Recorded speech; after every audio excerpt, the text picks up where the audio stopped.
आज हम लोग फिर से 2 दिन के बाद कुशक ड्रेन पे फिर से खड़े हुए हैं और जब ये कभी ड्रेन बना होगा, बनाने वालों ने ये नहीं सोचा कि आने वाले समय में जब ये भर जाएगा तो इसका डिसिल्टिंग कैसे होगा। और आप देख रहे हैं कि जो आसपास की पूरी कॉलोनियां कई फुट पानी से भर जाती रही हैं। पॉश कॉलोनियां यहाँ हमारी सांसद हमारे साथ में खड़ी हैं और उनमें पानी भर जाता तो किसी के पास समाधान नहीं था कि ये आखिर पानी खड़ा है, कहां से इसका डिसिल्टिंग पेंडिंग है और किस तरीके से उसको चेक किया जाना चाहिए। आप देख रहे हैं कि आज इस पूरे ड्रेन पे हमने कट लगवा करके इस पे इतना बड़ा ये नाला है और इसमें किसी भी प्रकार के सफाई का कोई प्रोविजन रखा नहीं गया था।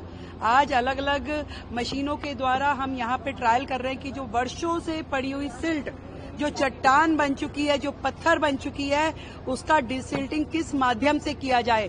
हमने अपनी सरकार की सारी प्रकार की मशीनरी को यहाँ आज बुला रखा है।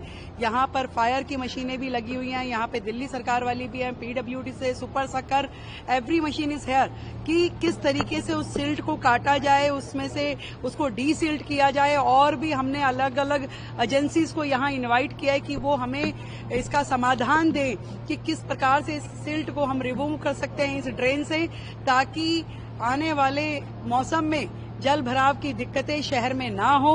और ये काम जो है दिल्ली की सारी ड्रेन्स पे किया जाएगा और बिल्कुल बारिश के मौसम के लिए दिल्ली तैयार की जा रही है कि पूरी दिल्ली में जल भराव की दिक्कतें ना हो, डिसिल्टिंग नालों की प्रॉपर हो जाए।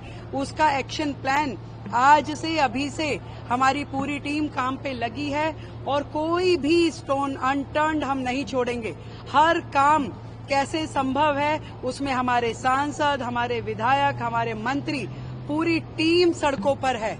हर जगह से जहां से भी हमें एक्सपेक्टेड संभावनाएं हैं कि कहां दिल्ली को कल को परेशानी होने वाली है, उन सारे आयामों पे दिल्ली सरकार काम कर रही है और बिल्कुल मिलकर के एक विकसित दिल्ली के लिए, एक ऐसी दिल्ली जिसमें लोगों की समस्याओं का समाधान करने के लिए हम लोग प्रयासरत हैं। आज इस नाले पे खड़े होकर के घंटों से इसी काम को देखा जा रहा है कि इस नाले की डिसिल्टिंग के हर संभव कोशिशें यहाँ की जा रही हैं और इसको हम करेंगे। धन्यवाद। सिसोदिया ने ट्वीट किया है, कह रहे हैं कि यमुना तो साफ हो ही जाएगी अगर आप घरों से ही निकलने वाले शिविरों को उनको पहले गलियों में रोक रहे हैं तो यमुना अपने आप साफ हो जाएगी। कहाँ रुकेगा? कोई कटोरा लेकर के नालों को रोक सकता है क्या?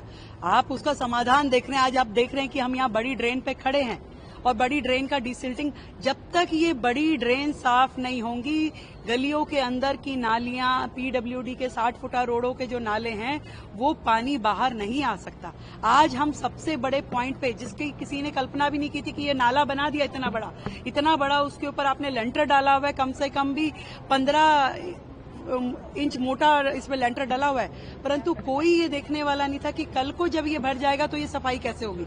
तो आज सारे एक्सपेक्ट अगर वर्किंग हो रही है, आज यहाँ हम लोग सड़कों पे खड़े होकर के काम कर रहे हैं, तो ये समझिए कि हमारी जो वर्किंग है वो बिल्कुल जमीन पे खड़े होकर काम करने। हम कोई ऐसी कमरे में बैठ करके अपने ताकीदें नहीं कस रहे हैं कि आपने क्या कह दिया और क्या नहीं कह दिया। जो समाधान संभव है उसको हम करने का यहाँ पे खड़े होकर प्रयास कर रहे हैं। मैम, इससे पहले भी मई जून का महीना आएगा और कहीं ना कहीं पानी की समस्या बहुत ज्यादा है और यहीं आसपास के इलाकों में हम देख रहे हैं, निजामुद्दीन के एरिया में आसपास और पूरी दिल्ली में कई जगह पाइपलाइन टूटी हुई है, उसको लेकर भी क्या कोई ड्रिल होगी? मैंने बताया ना, हमारे जल बोर्ड के अधिकारी, हमारे पीडब्ल्यूडी के अधिकारी हर काम जो दिल्ली के लिए करने वाला है। अभी तो बेसिक जो चीजें हैं दिल्ली में वही इतनी बुरी स्थिति में है जिसको ठीक करने के लिए हम लोग प्रयासरत हैं।